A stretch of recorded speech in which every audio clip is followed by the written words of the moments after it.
Hi guys, welcome back to my lab and today's video, which is going to be my first impression of the brand new Nocturnal Garden eyeshadow palette by Pink Crush Cosmetics. Before we get into the video, if you're new here, I'm Yori. Thank you so much for joining me for today's video. I hope you're going to enjoy it, and if so, don't forget to give it a big thumbs up while you're watching and hit the subscribe button if you would like to be friends. Now without any further delay, let's go ahead and get into the video. I will have timestamps down below in the description box, so feel free to skip around to any specific part that interests you. This is my first time purchasing from Pink Crush Cosmetics. It is a woman-owned indie makeup brand, and I believe they might be based out of Ohio, or at least that's where my package came from. They recently had a big restock on their website, as well as the launch of, I believe, 3 or 4 brand new eyeshadow palettes, one being the Nocturnal Garden palette. I went a little bit crazy. I ordered quite a bit, and I received my package very quickly. It was super securely packaged. Each palette I bought was individually packaged in bubble wrap, and then the entire parcel was also in bubble wrap, so it was a nice secure box and nothing was shifting around, which I really appreciate because it's always sad to open up a palette and find that a shade has shattered. The focus of today's video is of course going to be the Nocturnal Garden eyeshadow palette, and it comes packaged in an outer sleeve that looks like this. On the back side you do have information about the ingredients. It is a cruelty-free brand. You have an 18-month shelf life, and the palette is not labeled in terms of where the palette was made. I'm also not seeing how much product you're getting. It is a very nice hard cardboard. When you open it up, here are your shades. There is a mirror included,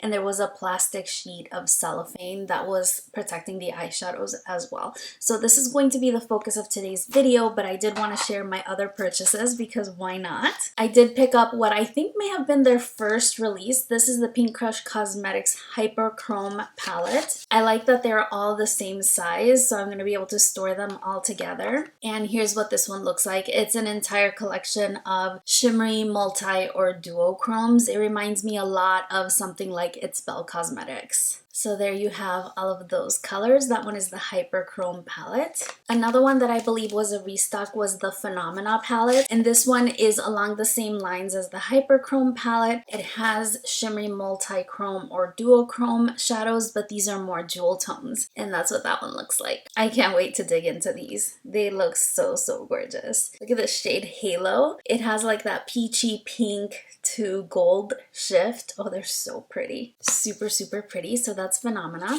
And the last palette that I picked up was this one, Lucid Dreams. This one is sold out on their website already because wait until you see the color story. It is so beautiful. Here's what that color story looks like. It's just absolutely stunning. If you remember the Give Me Glow Bad Witch Club palette, has kind of a similar vibe with the purples and greens. It's just a beautiful color story. So like I said, this one is sold out, and that's the reason why I elected to share one that is still available. In addition to the 4 palettes, which I purchased of course, they did include a little gift with purchase, I guess. It wasn't something that was advertised, maybe just because I bought so much. But this was the Cake eyeliner, and it's in the shade A Dream Come Blue, which is so appropriate for the name. And here's what that looks like. This is my first time using a product like this. I usually use gel liners or pencil liners and things like that, liquid liners, but it's my first time using one of these water activated cake liners. And this really inspired me to use the Nocturnal Garden palette.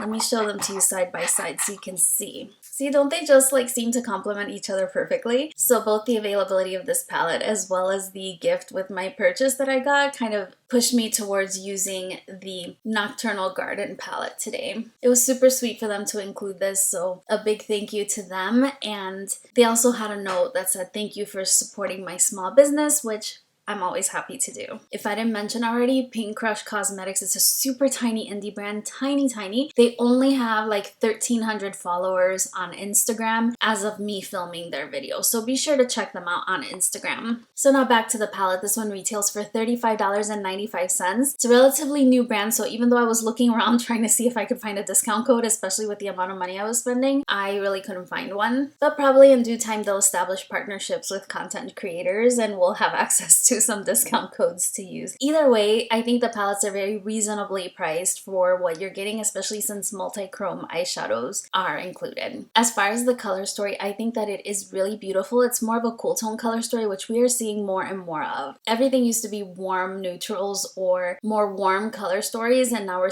seeing more cool tones. When I first saw this palette, I was kind of debating on whether or not I wanted to order this one, but I wanted to make sure that I ordered something that didn't already remind me of something that's already in my collection. I don't have a lot of cool tones, and so this one is definitely something that's unique to my collection. When you first look at the palette, you may think, okay, there's not a lot of mattes. Like, essentially just looking at them, it looks like you only have 4, which are the black and white shade, then you have that teal or greeny shade, and this one at the bottom, which is called Nicotania. Those are the 4 true mattes. However, in today's look, I did incorporate the shade Obscurity because it seemed to me to be one of those mattes that have shimmers embedded within the formula, and that's what I have on the outer corner of my eye, and you'll see during the demo process that it performs just like a matte, and those shimmers, they don't really translate. Now, this is a 12 pan eyeshadow palette. My look today comprised of 5 of the eyeshadow, so I could definitely comment on the quality of those. The mattes, the true mattes, which I was using, Luna Moth and the shade Raven, they're a little bit more firmly pressed in the pan. They are also a little bit buildable, so the shade Luna Moth, you'll see that I go in a couple of times with my brush to get the desired intensity, but I do achieve the intensity that I wanted. I like that they're not so powdery, and when working with them, there's not a lot of fallout with them. Even the shade Obscurity, which I anticipated having a little bit more fallout, I actually didn't experience that at all when I was applying it to the outer corner. Again, even though it's one of those shimmer infused mattes, it performs pretty much just like a matte, and I think the shimmers may be there just to increase blendability, and I did find that it blended out with the shade Luna Moth perfectly. The color that you're seeing on the inside of my eye is the shade Firefly, and that one I applied with my fingertip, but I also kind of cleaned it up a little bit with a brush. It applies well both ways, but you do get a more intense payoff with your fingertip. The last shade, and that's the one that you're seeing in the center of my lid, and the one that has that beautiful blue, teal, purple shift, I love it so much, is the shade Songbird. That one I just applied with my fingertip, and you'll see them all in the demo. If you're familiar with the formula from Sugar Drizzle, this is very, very similar. So a lot of the shimmers, like the shade Songbird included, reminds me a lot of some of the shimmers from It's Belle Cosmetics, definitely some of the shimmers from Sugar Drizzle. And then you have some others that are more smoothly metallic, like the shade Indigo Sky. So the two textures are slightly different. Some of them are a little bit more flaky,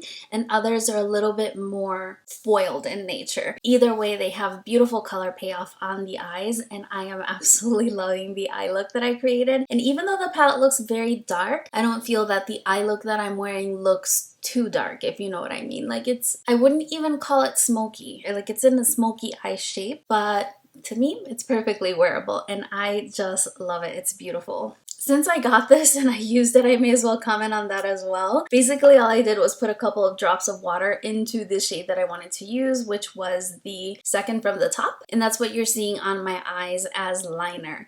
I didn't apply false lashes because I really wanted it to stand out and I wanted it to show, and I think it looks really good. It's really fun. Like, the look would have been beautiful with black liner or no liner at all, but this was such a fun addition, and I've never tried a product like this, so it was fun to try. Now I wonder, these are water activated, so if you cry or your eyes water or something, probably is not going to last very long, but so far I think it's really cool. I really enjoy it. Let's go ahead and skip to the demo so that you can see how I created the eye look, and then I will be back with my final thoughts at the end. So we're ready to go. Today I primed with the Rare Beauty eyeshadow base. I'm really enjoying this one. It doesn't cancel out discoloration that much, but it does a little bit, more so than clear eye primers, and so I'm liking this one.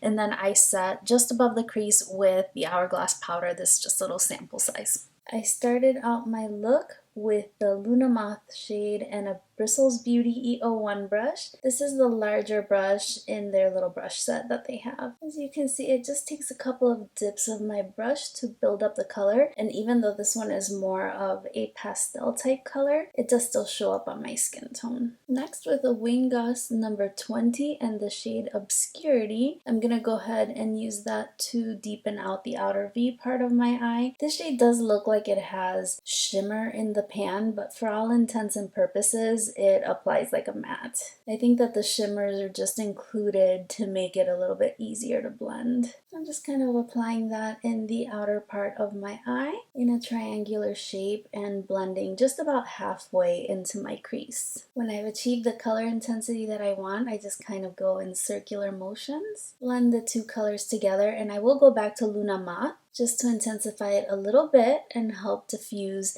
the obscurity shade. Now I'm back into that original brush and just the tiniest bit of Luna Moth. This was the shade that inspired my selection of eyeliner, and so I want to make sure that it's visible, plus it blends out the blue really nicely. Next, I'm taking the shade Firefly, and just on my pinky, I'm going to apply it on the inner corner. I do go back and give this shape with a brush afterwards, but I want maximum impact, and so I start out by applying it with my fingertip. Same strategy with the shade Songbird. This one is a beautiful purple and turquoise shift. Such a beautiful shade. I'm applying it just in a smaller portion of my eye, so you're gonna see mostly blue, but if I were to apply it all over the lid, you would be able to catch that purple shift, which is so pretty. I'm gonna go ahead back into that Firefly shade, and I'm using a Mustav and Kawani brush. I think this was a special collection that they did.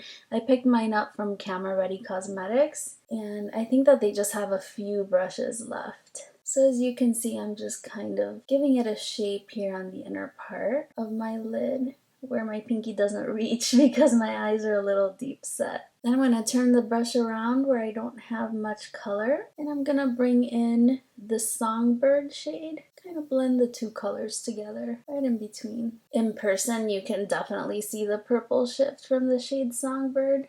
So pretty. This is really it for the eye look, guys. So easy.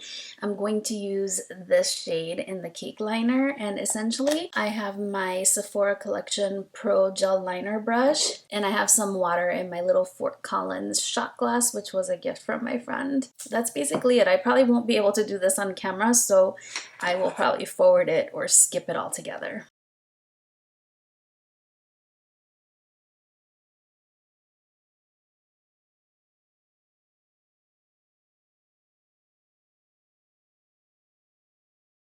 I think that went fairly well, so I'm going to go ahead and, for mascara, on this eye I applied the Eye of Horus, which is something my friend Bettina, she's the makeup enthusiast here on YouTube, something she picked up from me. It's an Aussie makeup brand, I guess. This is a really good mascara for separation and length. I like that. So I'm going to go ahead and do the rest of my face makeup, and we'll be back to do the lower lash line. I didn't introduce any new colors on the lower lash line aside from the shade Raven, which I use right underneath the lashes for a little bit of intensity. I used the shade Obscurity underneath, and then I re-intensified the inner corner with Firefly and drew it a little bit deeper into the lower lash line. I did try to record it, but I forgot to press record, and they were very basic steps, so I think that's okay. But this is your finished eye look. And then on my lips, I have one of these Tarte Maracuja Juicy Lip, and I have mine in the shade Hibiscus. These are very appropriately named because my lips definitely look really juicy. So this is your finished look.